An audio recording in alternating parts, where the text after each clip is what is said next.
Hello friends, welcome to film talkies. இன்னைக்கு இந்த sleepless டேஸோட final episode தான் பார்க்க போறோம். லாஸ்ட் எபிசோட்ல இந்த ப்ரொஃபசர் ஜியாங் வெளியில வர வைக்கணும்ன்றதுக்காக அவரோட 2 பொண்ணுங்களான தானியா, மேகி இவங்க 2 பேரையும் கடத்தி வச்சுக்கிட்டு 8 வருஷத்துக்கு முன்னாடி இவங்க பண்ண அந்த ரேன் ப்ராஜெக்டோட பாதி டேட்டா இவர்கிட்ட இருக்கு இல்லையா, அதை கொண்டு வந்து கொடுக்க சொல்லி கேட்கறான். இவரும் இந்த மோவை பாக்குறதுக்காக உடம்பு பூரா பாம்பை கட்டிக்கிட்டு நேரா கிளம்பி மோமா கம்பெனிக்கு வராரு. இதுக்கப்புறம் என்ன நடந்ததுங்கிறது இன்னைக்கு எபிசோட்ல பார்த்து தெரிஞ்சுக்கலாம். இந்த எபிசோடும் ஒரு பிளாஷ்பேக்கோட தான் ஸ்டார்ட் பண்றாங்க. இவர் தான் ஸ்டார்டிங்ல இவர் கண்டுபிடிச்ச அந்த ரேன் மருந்தை வந்து முழுசா எக்ஸ்பெரிமெண்ட் முடிக்காம ஃபெங்குக்கு டெஸ்ட் பண்ணிருப்பாரு. அதனால ஃபெங்கு செத்து போயிருப்பா இல்லையா, அவ செத்து போயிட்டான்னு தெரிஞ்சதும் இந்த மோ என்ன பண்றான், ஒரு கத்தி எடுத்து ஃபைலுக்குள்ள மறைச்சு வச்சுட்டு நேரா இந்த ப்ரொஃபசரை பாக்குறதுக்காக அவரோட லேபுக்கு தான் வரான். உள்ள வந்து கதவை உள்பக்கமா லாக் பண்ணிக்கிறான். அங்க லேப்ல ப்ரொஃபசர் மட்டும் தான் தனியா இருக்காரு. இவர் மோ லவ் பண்ண பொண்ணு டெஸ்ட் சப்ஜெக்டா யூஸ் பண்ணிருக்காரு. அதனால அந்த பொண்ணு செத்து வேற போயிட்டா. கொஞ்சமாவது அதுக்காக வருத்தமோ இல்ல இவனுக்காக கன்சர்னா காமிக்கணும்ல. ஆனா அது எதுவுமே இல்ல. ஏதோ அவரோட லேப்ல வச்சிருந்த 100 டெஸ்ட் எலியில ஒரு எலி செத்து போயிட்டா எப்படி ரியாக்ட் பண்ணுவாரோ அந்த மாதிரிதான் அவரோட ரியாக்ஷனுமே இருக்குது.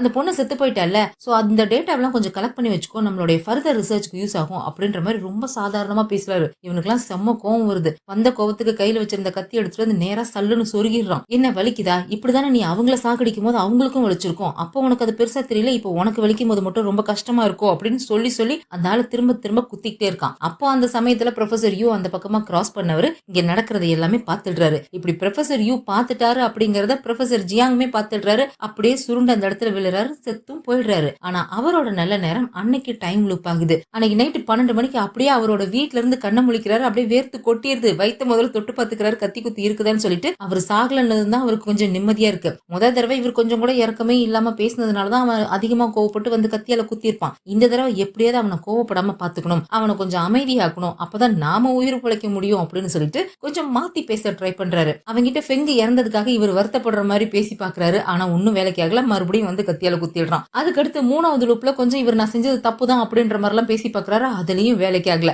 4வது லூப்ல ரிசர்ச் தான் எல்லாமே, இந்த ரிசர்ச்னால பெரிய பெரிய விஷயம்லாம் நடக்க போகுது, நம்ம கேன்சருக்கு மருந்து கண்டுபிடிக்க போறோம் அப்படின்ற மாதிரி எல்லாம் மோட்டிவேட் பண்ணி பேச பாக்குறாரு. அப்பயும் ஒன்னும் வேலைக்கு ஆகல. வந்தான் குத்துனா இவர் செத்தாரு, ரிப்பீட் அப்படின்ற மாதிரிதான் வரிசையா ஒரு லூப்லயும் இவர் செத்துக்கிட்டே இருந்திருக்காரு. இவர் எதுலயுமே பொழைக்கவே இல்ல. அடுத்த 5வது லூப்மே ஆரம்பிச்சிருச்சு. இப்ப அவர் செத்து போயிட்டாருன்னு அவ்வளவுதான், சொல்லி முடிஞ்சிருச்சு. இதுக்கப்புறம் அவர் திரும்ப வரவே முடியாது இல்லையா. சோ அதனாலதான் இந்த 5வது லூப்ல இந்த ப்ரொஃபசர் என்ன பண்ணிருக்காரு, மோ லேபுக்குள்ள வர்றதுக்கு முன்னாடி இவர் அவசரமா உள்ள போய் ஏதோ ஒரு 2 கெமிக்கல் எடுத்து மிக்ஸ் பண்ணி வச்சுட்டு இந்த ஃபயர் ஃபைட்டர்ஸோட ட்ரெஸ் எடுத்து மாட்டிட்டு ஒரு ஃப்ரிட்ஜுக்குள்ள போய் ஒளிஞ்சுக்கிறாரு. லேபுமே தீப்பிடிச்சு எரியுது. கரெக்டா மோ கத்தியோட உள்ள வரான். லேபுமே வெடிக்குது. அதுக்கப்புறம் இந்த நெருப்பு அணைக்கிறதுக்காக ஃபயர் ஃபைட்டர்ஸ் எல்லாம் உள்ள வராங்க. அவங்களோட சேர்ந்து ஃப்ரிட்ஜுக்குள்ள ஒளிஞ்சிருந்து இந்த ப்ரொஃபசருமே அங்க இருந்து எஸ்கேப் ஆகி போயிட்டாரு. சோ இப்படிதான் அந்த லேப்ல ஃபயர் ஆக்சிடென்ட் நடந்திருக்கு. ஆனா அந்த சமயத்துல இந்த ப்ரொஃபசர் மட்டும் தான் அந்த ரேன் மருந்து அவருக்கு டெஸ்ட் பண்ணியிருந்தாரு. அதனால அவருக்கு டைம் லூப் ஆகிருக்கும். ஆனா இந்த மோ அந்த மருந்து அவனுக்கு டெஸ்ட் பண்ணிக்கவே இல்ல. அதனால அவனுக்கு அப்போ அந்த டைம் லூப்பை பத்தி எதுவுமே தெரியாது. அதனாலதான் இந்த 5வது லூப்ல அவன் ஏமாந்து போயிட்டான். இப்ப அப்படியே பிரசன்ட்க்கு வந்தா நம்ம அனலி ஏதோ ஒரு புது மருந்தை கண்டுபிடிச்சு அவங்க அம்மாவுக்கு கொடுத்தா இல்லையா, அது வேலை செஞ்சிருச்சு போல இருக்கு. கோமாவுல இருந்த அவங்க அம்மா கண்ணு முழிச்சிட்டாங்க. கண்ணு முழிச்சதோட மட்டும் இல்லாம அனலிய பேர் சொல்லி வேற கூப்பிடுறாங்க. அவளுக்குமே ரொம்ப சந்தோஷமா இருக்கு. இன்னொரு பக்கம் நம்ம டாங்ஷி மோமா கம்பெனிக்கு வந்து தானியாவையும் ஹானையும் அந்த தானியாவோட கார்ல இருந்து கண்டுபிடிச்சான் இல்லையா. ஆக்சுவலா ஹானா அவன் ஆல்ரெடி கொன்னுட்டான். இந்த தானியா உயிரோட இருக்காளா இல்லையான்னு தெரியல. ஆனா அவங்க 2 பேருமே மயங்கி கிடக்குற மாதிரி தான் அவன் கார்ல இருந்து கண்டுபிடிக்கிறான். மத்த போலீஸ் ஆபீசர்ஸ் எல்லாமே இந்த மோமா கம்பெனியை மொத்தமா சீல் பண்ணிட்டாங்க. அங்க கம்பெனிக்குள்ள வேலை பார்க்குற யாருமே வெளியில போகல இல்லையா. ஒட்டுமொத்தமா எல்லாருமே கம்பெனிக்குள்ளதான் இருக்காங்க. ஆனா இந்த ப்ரொஃபசர் ஜியாங் ஏதோ ஒரு யூஸ் பண்ணாத ஒரு பேஸ்மெண்ட்ல கார் பார்க்கிங் மாதிரி தான் இருக்கு. ஆனா அங்க எந்த ஒரு காருமே இல்ல. பார்க் பண்ணப்படாத யூஸ் பண்ணப்படாத ஏதோ ஒரு கார் பார்க்கிங்ல இந்த ப்ரொஃபசர் ஜியாங் மோவை மீட் பண்றதுக்காக வராரு. அவன் இங்கதான் வர சொல்லியிருப்பான் போல இருக்கு. உனக்கு ரொம்ப தைரியம் தாண்டா, மேல போலீஸ் உன்னை தேடிக்கிட்டு இருக்காங்க, ஆனா நீ கீழே என்ன மீட் பண்றதுக்காக வர சொல்லியிருக்க பாரு, உனக்கு ரொம்ப தைரியம் தான். நீ சொன்ன மாதிரி நான் வந்துட்டேன். ஒழுங்கா என் பொண்ணுங்களை என்கிட்ட ஒப்படைச்சிரு. என் தம்பிங்க 2 பேரையும் இப்படி கொன்னுட்டியே, உன்னால நிம்மதியா தூங்க முடியுதா அப்படின்ற மாதிரி இந்த ப்ரொஃபசர் ஜியாங் கேக்குறாரா. அதுக்கு மோ கிட்டலாம் வரல. அவன் எங்கேயோ மறைஞ்சு நின்னுக்கிட்டே பதில் சொல்றான். உன் தம்பிங்க 2 பேரையும் உன்னோட சுயநலத்துக்காக என்கிட்ட நீதான் அனுப்பி வச்ச. அப்ப அவங்களோட சாவுக்கு நீதான் காரணம். உன்னாலதான் அவங்க செத்து போயிட்டாங்க. உன்னால நிம்மதியா தூங்க முடியுதா அப்படின்ற மாதிரி இந்த மோ கேட்டுக்கிட்டு இருக்கான். இவங்க தம்பிங்கன்னு சொல்றது அந்த ஹானையும் டேங்கையும் தான். நீ எல்லாம் என்ன ஒரு சயின்டிஸ்ட், 8 வருஷமா ரிசர்ச் பண்ணி உன்னால உனக்கு வயசாகிறத தடுக்கவும் முடியல, எதனால உனக்கு வயசாகுதுங்கிறத உன்னால கண்டுபிடிக்கவும் முடியல அப்படின்ற மாதிரி சொல்லிட்டு அவன் டக்குன்னு முன்னாடி வந்து ப்ரொஃபசர் ஜியாங்கோட சட்டையை பிடிக்கிறான். என்ன பாக்குற, என் முகத்தை நல்லா பாரு, உனக்கு இருக்கிற மாதிரி எனக்கு எந்த ஒரு சைடு எஃபெக்டும் இல்லைன்னு நினைக்கிறியா? உண்மையை சொல்லணும்னா அந்த ரேன் மருந்து எல்லாருக்கும் ஒரே மாதிரியான சைடு எஃபெக்ட் கொடுக்கறது இல்ல. ஒவ்வொருத்தருக்கும் வேற வேற மாதிரியான சைடு எஃபெக்ட் கொடுக்குது. அது எப்படின்னு தெரியுமா? அவங்க உடம்புல எது பலகீனமா இருக்கோ அதை தான் அந்த ரேன் மருந்து ரொம்ப பாதிக்கும். ஒவ்வொருத்தருக்கும் அவங்களோட பலகீனம் மாறுபடும் இல்லையா. அந்த மாதிரிதான் ஒருத்தருக்கு மூளை பலவீனமா இருக்கும், ஒருத்தருக்கு இதயம் பலவீனமா இருக்கும், ஒருத்தருக்கு கண்ணு பலவீனமா இருக்கும், ஒருத்தருக்கு எலும்பு பலவீனமா இருக்கும். ஆனா நீ ரொம்ப பாவம் ஐயா, உனக்கு உன்னோட இம்யூன் சிஸ்டம் ரொம்ப பலகீனமா இருந்திருக்கு, அதனாலதான் உனக்கு இப்படி வயசாயிருச்சு, நீ இன்னும் கூடிய சீக்கிரத்துல சாக போற அப்படின்ற மாதிரி இந்த மோங்க் சொல்லிட்டு இருக்கான். அப்போ இந்த ப்ரொஃபசர் என்னோட பொண்ணுங்க எங்க அப்படின்ற மாதிரி கேக்குறாரா. நான் கேட்ட ரேண்ட் டேட்டா எங்க அப்படின்ற மாதிரி கேக்குறான். இவரும் ஏதோ ஒரு போன் எடுத்து கொடுக்குறாரு. அவனும் வாங்கி அதை செக் பண்ணிட்டு இருக்கான். அதே சமயம் டாங்ஷி ஷானாவும் என்ன பண்றாங்க, இந்த கம்பெனில எங்கேயோ ஒரு மூலையில நின்னுட்டு இந்த ட்ரோன்ல தெர்மல் கேமராவை வச்சு தேடிட்டு இருக்காங்க. இந்த பேஸ்மெண்ட்ல தான் அந்த ட்ரோனும் வந்துட்டு இருக்கு போல இருக்கு. தெர்மல் கேமரா மூலியமா இங்க இவங்க 2 பேர் நின்னுட்டு இருக்கிறதையும் கண்டுபிடிச்சிடுறாங்க. அது தெர்மல் கேமரா இல்லையா, இவர் வச்சிருக்கிறது வேற கெமிக்கல் பாம். அதனால அங்க பாம் இருக்கிறதையுமே அவ பாத்துடுறா. பாஸ் யாரோ 2 பேர் இருக்காங்க, அதுல ஒரு ஆள் பாம் வச்சிருக்காங்க. அது மட்டும் இல்ல, இவங்க நின்னுட்டு இருக்கிற இடத்துக்கு மேல நிறைய பேர் இருக்காங்க அப்படின்ற மாதிரி சொல்றா. அதாவது எக்ஸாக்டா இவங்களுக்கு நேரா மேல இருக்கிற ஃப்ளோர்ல இந்த ஆபீஸோட கேண்டீன் இருக்கு. லஞ்ச் டைம் போல இருக்கு. ஒட்டுமொத்த ஆபீஸ் ஸ்டாஃப்ஸும் அந்த கேண்டீன்ல தான் உட்கார்ந்து சாப்பிட்டுட்டு இருக்காங்க. இந்த விஷயம் தெரிஞ்சதும் டாங்ஷி எப்படியாவது அவங்களை அலர்ட் பண்ணணும், அவங்க எல்லாம் இந்த ஆபீஸ்ல இருந்து வெளியில அனுப்பணும் அப்படின்ற மாதிரி சொல்றான். கட் பண்ணா அங்க ஆபீஸ்ல இருக்க யாரோ ஒரு பொண்ணுக்கு மெசேஜ் வருது, இங்க பாம் இருக்கு அப்படின்னு சொல்லிட்டு. அடிச்சு புடிச்சிட்டு அங்க இருக்கிற ஸ்டாஃப்ஸ் எல்லாம் கிளம்பி ஓடிட்டு இருக்காங்க. போலீஸ் வேற அந்த ஆபீஸை பிளாக் பண்ணி வச்சிருக்காங்கல்ல. இவ்வளவு கூட்டத்தை அவங்களால தடுக்கவே முடியல. அங்க இருந்து எல்லாரும் பதறி அடிச்சுட்டு அங்க இருந்து எஸ்கேப் ஆகி ஓடிக்கிட்டு இருக்காங்க. இங்க இந்த ப்ரொஃபசர் தான் அந்த ரேண்ட் டேட்டாவை கொடுத்துட்டாரு இல்லையா, நான் தான் கொடுத்துட்டேன்ல, என் பொண்ணுங்களை குடுறா அப்படின்ற மாதிரி கேட்டா, இப்போ என்கிட்ட பார்கெயின் பண்ற அளவுக்கு உங்ககிட்ட எதுவுமே இல்ல அப்படின்ற மாதிரி சொல்லிட்டு அந்த ப்ரொஃபசரை தூக்கி அப்படியே கீழே ஏதோ பால போடுற மாதிரி போடுறான். அவர் கீழே போய் விழுந்ததுல அவர் உடம்புல இருந்து பீப் பீப் பீப் பீப்னு சவுண்ட் வருது. என்னடா உங்ககிட்ட இருந்து சத்தம் வருது அப்படின்னு சொல்லிட்டு இவன் வேகமா போய் அவரோட சட்டையெல்லாம் கலட்டி பாக்குறான். அவர் உடம்பு பூரா பாம்பு கட்டி இருக்காரு. அது மட்டும் இல்ல, அந்த பாம்புக்கு ட்ரிகரா அவரோட பல்ஸையே சென்சார்ல கனெக்ட் பண்ணி வச்சிருக்காரு. நம்ம பல்ஸ் எங்கெங்கெல்லாம் தெரியும், மணிக்கட்டுல, கழுத்துல, நெஞ்சில இங்கெல்லாம் பல்ஸ் தெரியும் இல்லையா, அந்த இடத்துல எல்லாம் சென்சாரை கனெக்ட் பண்ணி வச்சிருக்காரு. அதாவது இவருக்கு பல்ஸ் ஸ்டாப் ஆச்சுன்னா இந்த பாம்பு ட்ரிகர் ஆகி வெடிக்கிற மாதிரி. இந்த ஒருவேளை இந்த ப்ரொஃபசரை கொன்னுட்டான் அப்படின்னா இந்த பாம்பு வெடிச்சிடணும் அப்படின்ற மாதிரி அவர் பாம்பை செட் பண்ணிட்டு வந்திருக்காரு போல இருக்கு. என்னடா உன் கூடவே என்னைய நரகத்துக்கு கூட்டிட்டு போலான்னு பாக்குறியா அப்படின்ற மாதிரி சொல்றானா. அதெல்லாம் ஒண்ணும் இல்ல, எனக்கு என் பொண்ணுங்க வேணும், என் பொண்ணுங்களை என்கிட்ட கொடுத்துரு, நான் எங்கேயாவது தூரமா போயிடுறேன், உன் வழியில நான் வரவே மாட்டேன் அப்படின்ற மாதிரி சொல்றானா. நீ செத்தாதானே இந்த பாம்பு வெடிக்கும், நீ சாக்கல்ல இந்த பாம்பு வெடிக்காதுல்ல அப்படின்னு சொல்லிட்டு அந்த ப்ரொஃபசரோட வாக்கிங் ஸ்டிக் எடுத்துட்டு அவரையே அடிக்கிறான். அவருக்கு அடி வாங்கவும் அந்த பாம்பு இன்னும் கொஞ்சம் அதிகமாவே பீப் சவுண்ட் போடுதா. அதனால இவன் கோவத்துல என்ன பண்றான், அவர் அடிக்க வேண்டிய அடி எல்லாத்தையுமே தரையில போட்டு அடிச்சுட்டு இருக்கான். அவன் கோவம் தீர்ற வரைக்கும். நீ சொன்னது உண்மைதான், நீயும் உன் பொண்ணுங்களும் இனிமே என் வழியில வரவே மாட்டீங்க, ஏன்னா 3 பேருமே சாக போறீங்க, யாரும் இன்னைக்கு உயிரோட பொழைக்க போறதே கிடையாது அப்படின்ற மாதிரி சொல்லிட்டு இவன் அந்த ப்ரொஃபசரை கொலை பண்ண போறான். கரெக்டா அந்த சமயத்துல டாங்ஷி அந்த இடத்துக்கு வந்துடுறான். டாங்ஷி வந்துட்டான்னு தெரிஞ்சதும் அங்க இருந்து தப்பிச்சு போறானா. அவன் தப்பிச்சு போறான்னதும் இந்த ப்ரொஃபசர் துப்பாக்கி எடுத்துட்டு, இல்லடா நான் உன்னை விட மாட்டேன், நம்ம எல்லாரும் சேர்ந்து சாகலாம் அப்படின்னு சொல்லிட்டு அவரே ஷூட் பண்ணிக்க போறாரு. அப்ப டாங்ஷி வந்து தடுத்துடுறான். இங்க பாருங்க ப்ரொஃபசர், உங்க பொண்ணுங்க சேஃபா தான் இருக்காங்க, நான் காப்பாத்திட்டேன் அப்படின்னு சொல்லிட்டு இவன் தானியாவுக்கு வீடியோ கால் பண்ணி காமிக்கிறான். அதை பார்த்ததுக்கு அப்புறம் தான் இவர் கொஞ்சம் அமைதியாகிறாரு. அவரோட பொண்ணுங்களுக்கு ஒன்னும் ஆகலன்னு தெரிஞ்சதுக்கு அப்புறம் தான் அவர் டாங்ஷி கூட ஒத்துழைக்கிறாரு. அதுக்கப்புறம் பாம் ஸ்குவாடையும் வர வச்சு அவர் உடம்புல இருக்க பாம்பை ரிமூவ் பண்ண ட்ரை பண்ணிட்டு இருக்காங்க. டிடெக்டிவ்ஸ் எல்லாரும் அந்த மோமா கம்பெனி முழுக்க இந்த மோவை தான் தேடிட்டு இருக்காங்க. அவனோட போன் லொகேஷன் எல்லாம் செக் பண்ணி பாக்குறாங்க. அந்த கம்பெனிக்குள்ள தான் காமிக்குது. கண்டிப்பா அவன் வெளியெல்லாம் போகல, இந்த பில்டிங் குள்ள தான் எங்கேயோ இருக்கான் அப்படின்னு சொல்லிட்டு ஆளுக்கு ஒரு பக்கமா தேடிட்டு இருக்காங்க. கம்பெனில இருக்க ஸ்டாஃப்ஸ் எல்லாம் வேற பாம்பு இருக்கு அப்படின்னு சொன்னதுனால ஆளுக்கு பதறி அடிச்சு அந்த பக்கம் இந்த பக்கம் அப்படின்ற மாதிரி ஓடிக்கிட்டு இருக்காங்க. ஆனா எங்க தேடியும் இந்த மோ கிடைக்கவே இல்ல. அப்பதான் டாங்ஷி நோட் பண்றான், அந்த பில்டிங்க்கு வெளியே ஒரு ஹெலிகாப்டர் ஒண்ணு மேல் நோக்கி போய்கிட்டு இருக்கு, ரூஃப் டாப் நோக்கி போய்கிட்டு இருக்கு. ஒருவேளை மோ இந்த மொட்டை மாடியில இருந்துட்டு ஹெலிகாப்டர் மூலியமா எஸ்கேப் ஆக பிளான் பண்றானோ அப்படின்ற மாதிரி யோசிச்சுட்டு டாங்ஷி அவசரமா மொட்டை மாடியை நோக்கி ஓடிட்டு இருக்கான். இவன் சந்தேகப்பட்ட மாதிரியே மோ அங்க மொட்டை மாடியில தான் இருக்கான். ஹெலிகாப்டர் அவன் தான் வர வச்சிருக்கான். அதுல ஏறி தப்பிச்சு போயிடலான்னு பாக்குறான் போல இருக்கு. ஆனா கரெக்டா அந்த ஹெலிகாப்டர் வந்து லேண்ட் ஆகுற சமயத்துல டாங்ஷி அங்க வந்துடுறான். துப்பாக்கிய மேல நோக்கி ஷூட் பண்ணி அந்த பைலட்டுக்கு சிக்னல் காமிக்கிறான், ஒழுங்கா மேல போயிரு அப்படின்னு சொல்லிட்டு. இந்த பக்கம் மோ திரும்பி பாக்குறானா, மோ கீழே வாடா அப்படின்ற மாதிரி சைகை காமிச்சுட்டு இருக்கான். இந்த பக்கம் பார்த்தா இவன் மேல போடான்னு சொல்லி மிரட்டுறான். என்னடா பண்றது அப்படின்ற மாதிரி அந்த பைலட் யோசிச்சுட்டே இருக்கான். டாங்ஷி துப்பாக்கி எடுத்து அந்த ஹெலிகாப்டர் நோக்கி சுட ஆரம்பிச்சிடுறான். இல்ல சார் நான் போயிடுறேன் சார் அப்படின்னு சொல்லிட்டு அவன் ஹெலிகாப்டரை தூக்கிட்டு அங்க இருந்து எஸ்கேப் ஆகி போயிடுறான். இத பார்த்துட்டு மோ செம்ம கடுப்பாயிடுறான். ஸ்டார்டிங்ல இருந்து நீ என் கண்ணுல விழுந்த தூசி மாதிரி உறுத்திக்கிட்டே இருக்க, உன்னை என்ன பண்றேன் பாரு, இப்ப நீ பண்ணதுக்கு கண்டிப்பா அனுபவிப்படா அப்படின்னு சொல்லிட்டு போன் எடுத்து யாருக்கும் கால் பண்றான். ஆனா இங்க டாங்ஷியோட போன் தான் ரிங் ஆகுது. அவன் போன் அட்டன் பண்றானா, அந்த பக்கம் மோ தான் பேசுறான். டே கென், அந்த அனலியையும் அனலியோட அம்மாவையும் போட்டு தள்ளிடுடா அப்படின்ற மாதிரி சொல்றான். அப்புறம் அப்படின்ற மாதிரி சொல்றானா. இவன் திரும்பி பார்த்து ஷாக் ஆகுறான். நிஜமாலுமே இவன் தான் நம்ம கிட்ட பேசுறானா அப்படின்னு சொல்லிட்டு ஹலோ ஹலோ ஹலோ அப்படின்ற மாதிரி செக் பண்ணிட்டு இருக்கான். ஆக்சுவலா இவன் ஸ்டார்டிங்லயே அந்த கென் அரெஸ்ட் பண்ணிட்டான் இல்லையா, அந்த விஷயத்த நமக்கு தான் காமிச்சிருக்காங்க. டாங்ஷி இவங்கிட்ட சொல்லல போல இருக்கு. கென் இன்னமும் வெளியே தான் இருக்கான்னு நினைச்சிட்டு அவனுக்கு கால் பண்ணிட்டு இருக்கான். எதுக்குடா இப்படி லோன்னு கத்திக்கிட்டு இருக்க, நீ எஸ்கேப் ஆகிறதுக்கான எல்லா வழியையும் அடைச்சாச்சு, உனக்கு வேற வழியே இல்ல, சரண்டர் ஆகி தான் தீரணும் அப்படின்ற மாதிரி சொல்றானா. நீ சொல்றது கரெக்ட் தான், உன்னை நான் என்னைக்கு முதல் நாள் பார்த்தனோ அப்பவே எனக்கு உள்ளுக்குள்ள தோணுச்சு உன்னால எனக்கு ஏதோ ஆபத்து நடக்கும்னு சொல்லி. ஆனா இப்படி மொத்தமா எனக்கு ஆப்பு வைப்ப நான் எதிர்பார்க்கவே இல்லை அப்படின்ற மாதிரி சொல்லிட்டு வந்து அவன் பாட்டுக்கு உட்காந்துட்டு கதை பேச ஆரம்பிச்சிடுறான். என் ஃபெங்குக்கு இந்த மாதிரி நடந்ததுக்கு அப்புறம் அவளை எப்படியாவது நான் காப்பாத்தணும் அப்படின்னு சொல்லிட்டு அவளை காப்பாத்துறதுக்கான வலிக்கான மருந்தை நானே கண்டுபிடிக்க ஆரம்பிச்சேன். அந்த மருந்தை நான் எனக்கு நானே டெஸ்ட் பண்ணிக்கிட்டேன் அப்படின்ற மாதிரி சொல்றான். இவன் அதுக்கப்புறம் ஃபெங்க காப்பாத்துறதுக்காக அந்த ரேனோட செகண்ட் ஜெனரேஷனை கண்டுபிடிக்க ட்ரை பண்ணியிருக்கான். கண்டுபிடிச்சு அதை இவனுக்கே டெஸ்ட் பண்ணியிருக்கான். அந்த ப்ரொஃபசர் ஜியாங் பண்ண மாதிரி வேற யாருக்காவது கொடுத்து செத்துட்டாங்கன்னா என்ன பண்றது?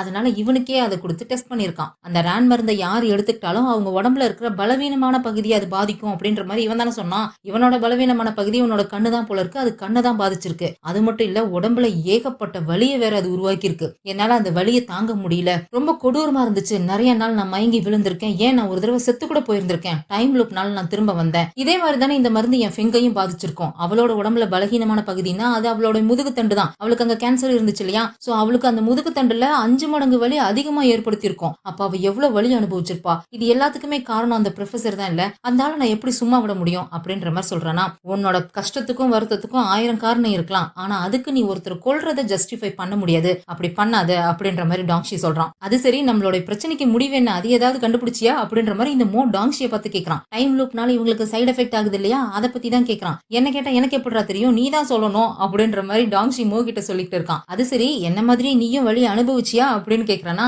ஆமா, நானும் தான் வலி அனுபவிச்சேன். நான் தூங்கி 5 நாள் ஆகுது. எனக்கு ரொம்ப டயர்டா இருக்கு. இதையெல்லாம் முடிச்சிட்டு நான் போய் தூங்கணும் அப்படின்ற மாதிரி சொல்லிட்டு கையில ஹேண்ட் கஃப் எடுத்துட்டு நீ ஏன் மாட்டிக்கிறியா இல்ல நான் மாட்டட்டுமா அப்படின்ற மாதிரி கேக்குறானா. நானும் தூங்கி ரொம்ப நாள் ஆகுதுடா, எனக்கும் தூங்கணும் போல இருக்கு. இதைத்தோட முடிச்சிருவான், வந்து நீ ஏன் மாட்டு அப்படின்னு சொல்லிட்டு கையை நீட்டிட்டு நின்னுட்டு இருக்கான். டாங்ஷி மெதுவா ஹேண்ட் கஃப் எடுத்துட்டு போய் அவன் கையில மாட்டலான்னு போகும்போது அவன் கையோட ஸ்லீவ்ஸ்குள்ள கத்திய மறைச்சு வச்சிருக்கான். டக்குன்னு எடுத்து டாங்ஷியை அட்டாக் பண்ண போறான். எனக்கு தெரியும்டா நீ இதான் பண்ணுவேன்னு, நீ எல்லாம் திருந்துற ஆளே கிடையாது அப்படின்னு சொல்லிட்டு 2 பேரும் மாத்தி மாத்தி சண்டை போட்டுக்கிறாங்க. பரவாயில்லடா, நல்லாதான் சண்டை கத்து வச்சிருக்க அப்படின்ற மாதிரி மோ சொல்றானா. எல்லாம் உன்னாலதான், உன்னோட இந்த ரிசர்ச்னாலதான் நான் டைம் லூப்ல மாட்டிக்கிட்டேன். அதனால எனக்கு நிறைய டைம் கிடைச்சது. அதனாலதான் இதெல்லாம் கத்துக்க முடிஞ்சது அப்படின்ற மாதிரி சொல்லிட்டு 2 பேரும் மாத்தி மாத்தி சண்டை போட்டுக்கிறாங்க. ஒரு கட்டத்துல டாங்ஷி எப்படியோ இந்த மோவை அடிச்சு கீழே மட்டையாக்கிடுறான். அதுக்கப்புறம் அவனுக்கு ஹேண்ட் கஃப் மாட்டலான்னு அவன் பாக்கெட்ல இருந்து ஹேண்ட் கஃப் எடுத்துட்டு கிட்ட போகிறான். அப்படி போகும்போது அந்த சமயத்துல அவனுக்கு நெஞ்சு வலி வருது. நெஞ்சை பிடிச்சிட்டு அப்படியே சுருண்டு கீழே விழுந்துடுறான். ஓ, இதுதான் உன்னோட சைடு எஃபெக்டா? சொல்லவே இல்ல பாத்தியா? உன்னால என்ன ஜெயிக்கவே முடியாதுடா அப்படின்னு சொல்லிட்டு போய் இவன் டாங்ஷியோட சட்டையை பிடிக்கிறான். அப்ப மெதுவா வந்து டாங்ஷியோட கை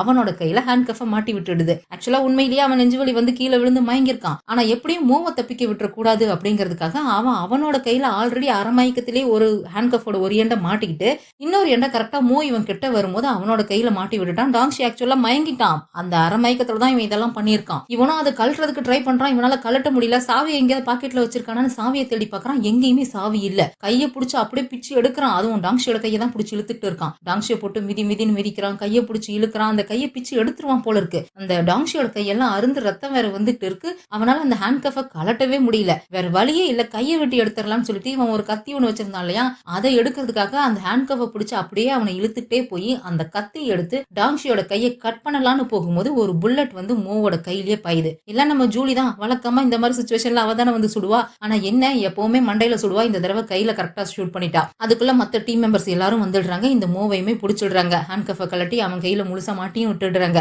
ஜேம்ஸ்க்கெல்லாம் செம்ம கோவம். இவன் டாங்ஷி இந்த மாதிரி பண்ணிட்டானேன்னு சொல்லிட்டு மோவை அடிக்கலான்னு போறான். சாங் தான் வந்து அவனை தடுத்து நிறுத்திக்கிறான். இங்க டாங்ஷி எழுப்பி பாக்குறாங்க. அவ்வளவுதான், அவன்கிட்ட மூச்சு பேச்சு இல்ல. எல்லாரும் உட்காந்து கதறி அழுதுகிட்டு இருக்காங்க. பாஸ்லாம் அவனுக்கு போய் சிபிஆர் பண்ணி பாக்குறாரு. அவர் கை செவந்து போச்சு.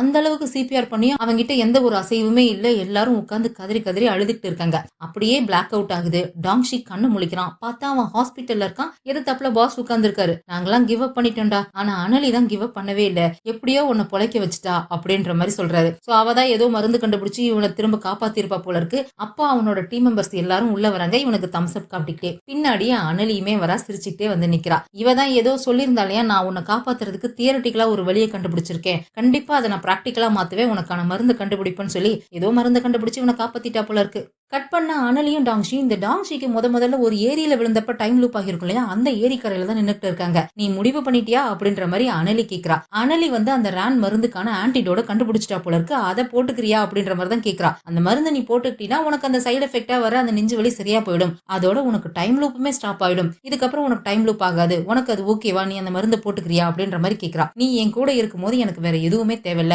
எல்லாமே இந்த இடத்துல தான் ஆரம்பிச்சது, இந்த இடத்துலயே முடிட்டோம் அப்படின்ற மாதிரி அவன் சொல்லிட்டு இருக்கான். அந்த இடத்துல இந்த வான வேடிக்கையெல்லாம் ஆரம்பிக்கிறாங்க. 2 பேரும் ரொம்ப சந்தோஷமா பாத்துக்கிட்டு இருக்காங்க. ஒருத்தர் கன்ஃபஸ் பண்ணிக்கிறாங்க, கிஸ் பண்ணிக்கிறாங்க. இப்போ மணி சரியா 12 ஆகுது. அதே சமயம் இந்த மூவ காமிக்கிறாங்க. அவனை ஜெயில்ல போட்டு வச்சிருக்காங்க போல இருக்கு. அவன் கண்ணு வலியில துடிச்சுக்கிட்டு இருக்கான். டாக்டர் வந்து செக் பண்ணி பாக்குறாங்க. அவனுக்கு முழுசாவே கண்ணு போயிருச்சாட்டுங்குது, பார்வையே இல்ல. அது மட்டும் இல்ல, வலியில வேற துடிச்சுக்கிட்டு இருக்கான். இப்போதைக்கு நான் பெயின் கில்லர் போடுறேன், இவனை ஹாஸ்பிட்டலுக்கு கூட்டிட்டு போனாதான் என்ன ஏதுன்னு பார்க்க முடியும் அப்படின்ற மாதிரி அந்த டாக்டர் சொல்லிட்டு இருக்காங்க. இவங்க கத்துன்னு கத்திக்கிட்டு இருக்கான். அதுக்கப்புறம் டாங்ஷி ஜெயில இருக்க கென்ன வந்து பாக்குறான். அவன் மோவுக்கு எதிராக சாட்சி சொல்றதுக்கு நான் ஒத்துக்கிறேன், ஆனா ஒரு கண்டிஷன், நான் கென்ன்ற பேர்ல வந்து சாட்சி சொல்ல மாட்டேன், என்னோட உண்மையான பேரான ஷீமிங்ன்ற பேர்ல தான் நான் வந்து சாட்சி சொல்லுவேன் அப்படின்ற மாதிரி சொல்றான். டாங்ஷியுமே சரின்னு சொல்லி ஒத்துக்கிறான். அப்படியே கட் பண்ணா அன்னைக்கு விடிய காலம் 3 மணி ஆகுது. நம்ம டாங்ஷியோட டீம் மெம்பர்ஸ் எல்லாருமே போலீஸ் ஸ்டேஷனுக்கு வராங்க. என்னப்பா மறுபடியும் ராத்திரியில தூக்கத்துல இருந்து எழுப்பி மீட்டிங்க்கு வர சொல்றாங்க, இனிமே இதுக்கு பழகிக்கணும் போல இருக்கே அப்படின்ற மாதிரி புலம்பிக்கிட்டே வராங்க. இங்க வந்தா டாங்ஷி நிறைய சாப்பாடை வாங்கி வச்சுட்டு கன்னத்துல கை வச்சுட்டு உட்கார்ந்துருக்கான். அதை பார்த்ததும் எல்லாருக்கும் பக்குன்னு இருக்கு. ஷானா ஜூலி கிட்ட சொல்றா, எனக்கு என்னமோ ஒரு மாதிரி பேட் ஃபீலிங்கா இருக்கு, இங்க இருந்து ஓடணும் போல இருக்கு, ஓடிரலாமா அப்படின்ற மாதிரி கேக்குறா. வா ஓடிரலாம் அப்படின்னு சொல்லிட்டு 2 பேரும் அங்க இருந்து போலான்னு பார்க்கும்போது பின்னாடி பாஸ் வந்து தடுக்கிறாரு. அந்த சாப்பாடை நான் தான் வாங்கி வச்சேன், எல்லாரும் ரொம்ப நல்லபடியா ஸ்குவிட் கேஸ முடிச்சீங்க சரி, ஆனா அதுக்கான ரிப்போர்ட்டை யார் எழுதுவாங்க, ஒழுங்கா வந்து சோத்த தின்னுட்டு எல்லாரும் உட்காந்து விடிய ரிப்போர்ட் எழுதி முடிச்சு கொடுக்குறீங்க அப்படின்ற மாதிரி சொல்றாரு. சரி சார் எழுதுறோம் சார் அப்படின்னு சொல்லி அவங்களும் ஒத்துக்கிறாங்க. அப்ப அமைதியா உட்காந்துருக்க டாங்ஷியை நோட் பண்றாங்க. முகமெல்லாம் செவந்து போயிருக்கு. அவன் மேல ஒரு மாதிரி பொண்ணோட பெர்ஃபியூம் வாசம் வேற வருதா. டே என்னடா பண்ண அப்படின்னு சொல்லி எல்லாரும் கிண்டல் பண்ணிட்டு இருக்காங்க. அவன் அங்க வெக்கப்பட்டுட்டு இருக்கான். அப்படியே அடுத்த நாள் ஆகுது. இந்த மோமா கம்பெனியை தான் காமிக்கிறாங்க. நம்ம டெக்னீஷியன் இருக்காரு இல்லையா, அதே ஸ்கூட்டில இன்னைக்கும் அந்த கம்பெனிக்கு வரான். ஆனா கோட் சூட் எல்லாம் போட்டுட்டு அவன் கம்பெனில திரும்ப ரீஜாயின் பண்றதுக்காக வந்திருப்பான் போல இருக்கு. ரொம்ப சந்தோஷமா கம்பெனிக்குள்ள வரான். அதே மாதிரி தானியாவும் வரா. ஆண் தான் செத்து போயிட்டான் இல்லையா, அவன் வரல, தானியா மட்டும்தான் வரா. பின்னாடியே நம்ம மோவோட வைஃப் யூஷியாவும் வரா. மேபி இவ தான் இப்ப இந்த கம்பெனிக்கு சேர்மன் நினைக்கிறேன். ஏன்னா அவன் தான் ஜெயிலுக்கு போயிட்டான் இல்லையா, அவளுமே கெத்தா வரா. அந்த மோமோ பயோடெக்னாலஜி அப்படின்னு பேர் போட்டிருக்கு. அது ரொம்ப பெருமையோட நின்று பார்த்துட்டு இருக்கா. என்ன இருந்தாலும் அவங்க அப்பாவோட பணத்துல ஆரம்பிச்ச கம்பெனி இல்லையா, அதை எப்படியோ காப்பாத்திட்டோம் அப்படின்ற ஒரு நிம்மதி தான். அப்படியே கட் பண்ணா அன்னைக்கு நைட் நம்மளோட டிடெக்டிவ்ஸ் எல்லாருமே இந்த ஸ்குவிட் கேஸை ரொம்ப நல்லபடியா முடிச்சதுக்காக பார்ட்டி பண்ணிட்டு இருக்காங்க. ஒரு ரெஸ்டாரண்ட்ல எல்லாரும் ஜாலியா சாப்பிட்டுட்டு சந்தோஷமா பேசிக்கிட்டு இருக்காங்க. இவங்க எல்லாருமே டெம்பரவரியா சேர்ந்த ஒரு டீம் தானே, டீம் 1 டீம் 4. இதுல இருந்து ஒரு சில பொறுக்கி போட்டு புதுசா ஒரு டீம் தானே உருவாக்கி இருக்காங்க, அதுவும் இந்த ஸ்குவிட் கேஸ்க்காக. இப்போ இந்த கேஸ் முடிஞ்சிருச்சுன்னா திரும்ப அவங்க பழையபடி அவங்க டீமுக்கு போயிட வேண்டியதான். நம்ம டாங்ஷி, ஜேம்ஸ், ஜூலி, பாஸ் இவங்க 4 பேரும் டீம் 4 சேர்ந்தவங்க. மத்தவங்க எல்லாருமே டீம் 1 சேர்ந்தவங்க இல்லையா. அங்க பாஸ் சொல்றாரு, நீங்க திரும்ப எதுக்காக டீம் 1க்கு போகணும், என் கூட இருங்களேன், நான் ரொம்ப நல்ல பாஸா இருப்பேன், உங்க பாஸ்க்குலாம் சிரிக்க கூட தெரியாது, பேசாம இங்கே வந்துருங்க, நம்ம ஜாலியா இருக்கலாம் அப்படின்ற மாதிரி பாஸ் சொல்றாரா. ஷானா, சாங் இவங்க எல்லாருமே சரி பாஸ் நாங்க வந்துடுறோம் பாஸ் அப்படின்ற மாதிரி சந்தோஷமா சொல்லிட்டு இருக்காங்க. இதுல சாங் வந்து மொட்டத்தலை போல இருக்கு, விக்கு வச்சு இவ்வளவு நாளா ஏமாத்திட்டு இருக்கான். அந்த விக்கை எப்படியே கண்டுபிடிச்சிடுறாங்க. எல்லாரும் மாத்தி அந்த விக்கை வச்சுட்டு ரொம்ப சந்தோஷமா எல்லாரும் டான்ஸ் ஆடிட்டு இருக்காங்க. அப்படி டான்ஸ் ஆடிட்டு இருக்கும்போது திடீர்னு எல்லாரும் மறைஞ்சு போயிடுறாங்க. ஏன்னா மணி 12 மணி ஆயிடுச்சு. 12 மணி ஆனதும் பழையபடி டைம் லூப் ஆகி இருந்திருக்கு. முதல் நாள் ராத்திரி ஏரிக்கரையில இவன் அனலி கிட்ட கன்ஃபஸ் பண்ணிட்டு இருந்திருப்பான் இல்லையா, அந்த இடத்துக்கு இவன் வந்துடுறான். அதே மாதிரி மோவுமே ஜெயில முதல் நாள் இவன் கண்ணு வழியில் துடிச்சுட்டு இருந்திருப்பான். அந்த டாக்டர் இவனை செக் பண்றதுக்காக வந்திருப்பாரு இல்லையா. ஆனா இந்த தடவை அவன் அந்த டாக்டரை கொன்னுட்டான் போல இருக்கு. அவரை போட்டு தள்ளிட்டு ஒரு மாதிரி எந்திரிச்சு வில்லத்தனமா பாத்துட்டு இருக்கான். அதே சமயம் இங்க டாங்ஷியுமே ஒரு மாதிரி ஷாக் ஆகி போய் பாத்துட்டு இருக்கான். ஒருவேளை இவன் இன்னும் அனலி கண்டுபிடிச்சு அந்த ஆன்டிடோட் மருந்தை போட்டுக்கிட்டானா போடலையா என்னன்றது தெரியல. மேபி போட்டிருந்தானா கூட இந்த சீனுக்கு அப்புறம் தான் அவன் போட்டிருக்கணும். டைம் லூப் ஆனதுனால இவன் அந்த இன்ஜெக்ஷன் போடாத டைமுக்கு திரும்ப வந்துட்டானா என்னன்னு தெரியல. ஆனா இவனோட ஃபேஸ் ரியாக்ஷன்லயே நல்லா தெரியுது இவனுக்குமே டைம் லூப் ஆகிருக்குன்னு சொல்லிட்டு. இங்க மோ ஒரு மாதிரி வில்லத்தனமா பாத்துட்டு இருக்கான். டாங்ஷி ஒரு மாதிரி ஷாக் ஆகி போய் பாத்துட்டு இருக்கான். அதோட இந்த சீரிஸே முடிஞ்சிருச்சு. இதுல சீசன் 2ல எதுவும் இல்ல. இதோட இந்த கதையே முடிஞ்சிருச்சு. இந்த ஸ்லீப்லெஸ் டேஸ்ங்கிற இந்த ஸ்டோரி எப்படி இருந்துச்சு, என்னோட நரேஷன் எப்படி இருந்துச்சுங்கிறத தயவு செஞ்சு கமெண்ட்ல தெரியப்படுத்துங்க. வேற ஒரு நல்ல சீரிஸோட மறுபடியும் உங்களை வந்து பாக்குறேன். அது வரைக்கும் பாய். மறக்காம ஃபிலிம் டாக்கீஸ்க்கு சப்ஸ்கிரைப் பண்ணிடுங்க. அடுத்த சீரிஸ்ல சந்திக்கலாம். பாய்.